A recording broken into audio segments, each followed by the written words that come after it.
kagulay may ari ka naman kita diri nga bako nga baligya fresh kit kita ma Indian mango. So mga kagulay manami kay bag-o harvest. Bakal na kamo diri, barato lang. Habal na sa mga kagulay. So ipakita ko sa inyo ang habal nga Indian mango. Yan. Bakal na kamo manami.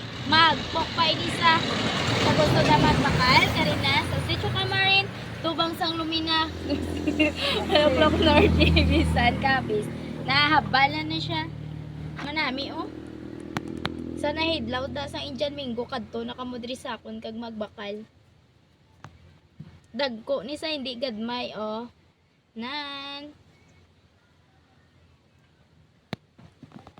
Indian mango habal may luto man kami nga mangga sa gusto da magbakal sa Indian mango dagko hindi gid mo maghinulsol kay dagko oh ari oh dagko bakal na kamo dire ay mamatay dagko na sa bakal na kamo dire manami may luto man kami di nga mangga may sandiya man kami kung gusto nyo magkaon kadto lang kamo dire sa Camarin tubang sang lumina Obos ang misyonary.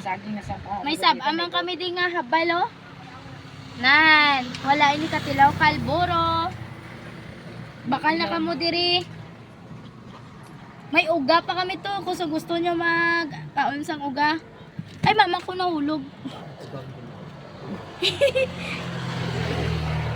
Nan sa gusto da magbakal sa amon mangga wala katilaw kalburo matamis.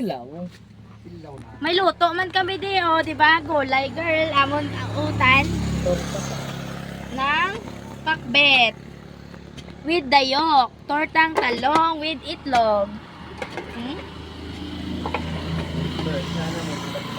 Manami ng mangga namon mga gulay matamis. Wala katilaw kalboro kay nag ano kami sa to, damo loo. Nagkano.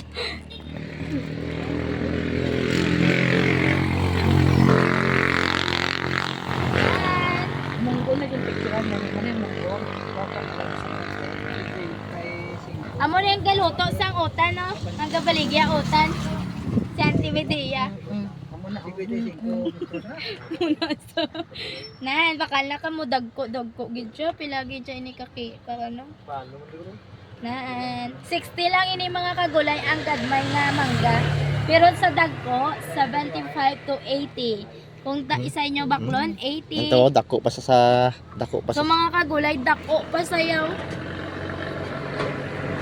Timsog ini sa are no timsog ka mahaba. Ano?